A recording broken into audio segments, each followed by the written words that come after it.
Venezuela south امریکہ میں موجود ایک ایسا دیش کہ جو پچھلے کچھ دنوں سے دنیا کے اندر سب سے زیادہ چرچاؤں میں ہے، کیونکہ اس دیش کے ساتھ ابھی کچھ دن پہلے ہی امریکہ نے جو کچھ بھی کیا ہے پورے اتہاس کے اندر اس کی مثال شاید ہی دیکھنے کو ملتی ہے۔ کیونکہ یہ تو ہم ہمیشہ سے ہی دیکھتے آئے ہیں کہ کبھی امریکہ نے کسی دیش کے اوپر حملہ کر دیا، پھر وہاں سے وہاں کی جو موجودہ حکومت ہے اس کو اکھاڑ پھینکا، یا پھر یہ بھی دیکھتے ہیں کہ کسی دوسرے طریقے کا استعمال کیا گیا اور کسی دیش کے اندر تختہ پلٹ کو انجام دے دیا گیا۔ اس کے بعد اس دیش کا جو مین حکمران ہے اس کو یا تو ختم کر دیا گیا، یا گرفتار کر لیا گیا، یا اس حکمران کو اپنا ہی دیش چھوڑ کر بھاگنا پڑا۔ لیکن ایسا شاید ہی کبھی دیکھا گیا تھا کہ بنا کسی جنگ کے چند منٹس کے اندر ہی ایک آپریشن کے تحت کسی دیش کے مین لیڈر کو ہی غائب کر دیا گیا، اور غائب کر کے اس کو پھر چند گھنٹوں کے اندر امریکہ پہنچا دیا گیا۔ جی ہاں، 3 جنوری 2026 کو امریکہ کی طرف سے رات کے اندھیرے میں وینزویلا کے ساتھ کچھ ایسا ہی کیا گیا کہ جب خفیہ طور پر ان کے لیڈر مطلب کہ نکولس مڈورو کو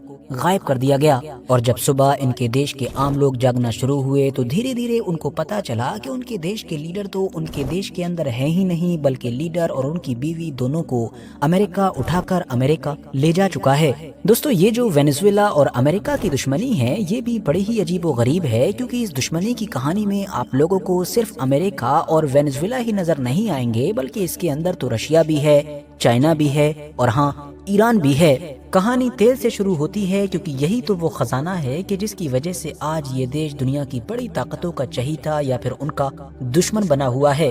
اس دیش کی زمین کے نیچے دنیا کے سب سے بڑے آئل ریزروز موجود ہیں، جی ہاں، سعودی عربیہ سے بھی زیادہ۔ یہ نمبر لگ بھگ 304 بلین بیرلز کے قریب بتایا جاتا ہے، جو سعودی عربیہ کے 267 بلین بیرلز اور امریکہ کے 70 بلین بیرل سے بہت زیادہ ہے۔ زمین کے نیچے اتنی بڑی تعداد میں تیل ہونے کا ہی نتیجہ ہے کہ آج امریکہ ہاتھ دھو کر اس دیش کے پیچھے پڑا ہوا ہے۔ کوئی دور ہوا کرتا تھا کہ جب اسی تیل کے بلبوتے پر ہی وینزویلا ساؤتھ امریکہ کے سب سے امیر دیشوں میں سے ایک تھا۔ 1970 کے دور میں وینزویلا ہر دن 3 ملین بیرلز کے قریب تیل پمپ کیا کرتا تھا، اور اس میں سے زیادہ تر امریکہ ہی جایا کرتا تھا۔ اس دور میں اس دیش کی راجدھانی کراکس کوئی عام راجدھانی نہیں تھی، بلکہ یہ انرجی سپر پاور سمجھی جاتی تھی۔ اسی تیل کی دولت سے اس دور میں دیش کے اندر اونچی اونچی بلڈنگز بن رہی تھی، ایڈوانس ہائی ویز بن رہے تھے، اور بہت سارے شہر آباد ہو رہے تھے۔ ایون سن 2000 تک بھی نظر ڈالی جائے تو 2000 سے پہلے تک بھی امریکہ کی زیادہ تر گاڑیوں وغیرہ میں ڈلنے والا جو تیل ہوا کرتا تھا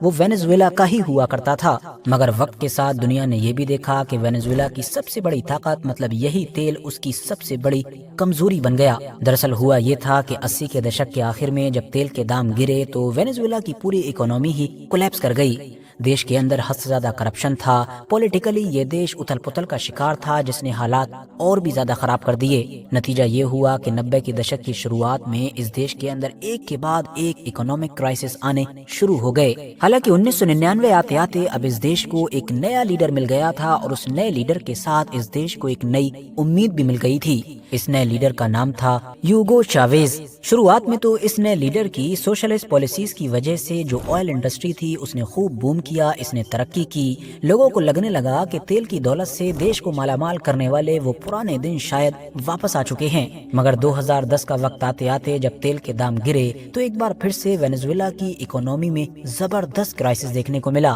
اور اس بار اس دیش کی اکانومی کے حالات برے سے برے ہوتے چلے گئے۔ 2014 اور 15 کا دور آتے آتے وینزویلا کی اکانومی کی حالت حد سے زیادہ بری ہو چکی تھی۔ حالانکہ یہاں پر نوٹ کرنے والی بات یہ بھی ہے کہ 2013 میں ہیوگو چاویز کی موت بھی ہو گئی تھی۔ ان کے بعد اس دیش کی گدی پر بیٹھے نکولس مڈورو، جی ہاں وہی کہ جو 2025 کے آخر تک بھی اس دیش کے لیڈر تھے اور آج کل بہت زیادہ چرچاؤں میں ہیں۔ مڈورو نے جب اس دیش کی کمان سنبھالی تو ان کو وراثت میں ایک ایسا دیش ملا تھا کہ جس کی اکانومی تیل پر ڈیپینڈ تھی، اور وہ اکانومی بھی مانو تباہ ہو چکی تھی۔ دیش کے حالات پہلے سے ہی خراب تھے، مہنگائی جب آسمان پر پہنچی تو پورے کے پورے دیش کے اندر ہی پروٹیسٹ شروع ہو گئے۔ اسی پیریڈ میں ہی وینزویلا کا جو اپوزیشن تھا، جو पक्ष था उसने यहाँ की नेशनल असेंबली का कंट्रोल हासिल कर लिया। अब तो मडोरो के ऊपर गद्दी छिन जाने का खतरा भी मंडराने लगा। इसीलिए जवाब में निकोलस मडोरो ने गद्दी के ऊपर अपनी पकड़ मजबूत करने के लिए एक पूरी मुहिम शुरू कर दी। जितनी भी संस्थाएं थी उनको साइडलाइन करना शुरू कर दिया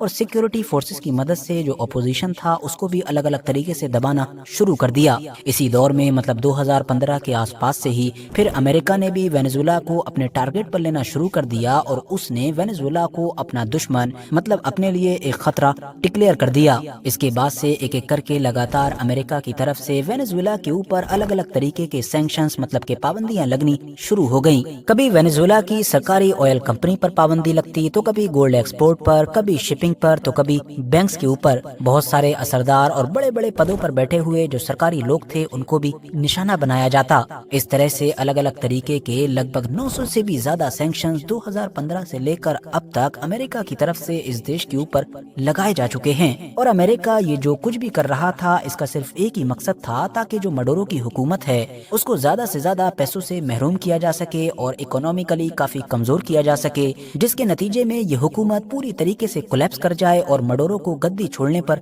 मजबूर होना पड़ जाए। मतलब वैसा ही पैटर्न के जैसा अमेरिका की तरफ से मिडिल ईस्ट के बहुत सारे देशों में अपनाया जाता है। अब इस बात में तो कोई शक नहीं है कि अमेरिका की इन सारी पाबंदियों ने वेनेजुएला की कमर तोड़कर रख दी। खास तौर से जो उसकी ऑयल इंडस्ट्री थी उसका बहुत बुरा हाल हो गया और वेनेजुएला के लोगों ने अपनी इकोनॉमी का वो बुरा हाल देखा कि जो उन्होंने पहले कभी भी नहीं देखा था। मगर इसके बावजूद भी ये देश और साथ ही साथ इस देश के अंदर जो मडोरो की हुकूमत थी दोनों के दोनों ही अमेरिका की इन पाबंदियों में सरवाइव करने में कामयाब रहे। और उसकी मेन वजह ये थी कि इन पाबंदियों के दौर में भी वेनेजुएला सस्ते दामों पर चाइना, इंडिया और रशिया जैसे देशों को तेल बेचता रहा, जिसका मतलब ये हुआ कि अमेरिका की तमाम कोशिशें इस देश की इकोनॉमी को तबाह करने में तो कामयाब रहीं, लेकिन इस देश के अंदर जो रिजीम थी उसको गिराने में, उसको खत्म करने में कामयाब नहीं हो सकी। अभी तक आप लोग यही सोच रहे होंगे कि आखिर अमेरिका वेनेजुएला में इतना ज्यादा इंटरेस्ट क्यों ले रहा है, आखिर हर हाल में वो मडोरो की हुकूमत को क्यों गिराना चाहता है।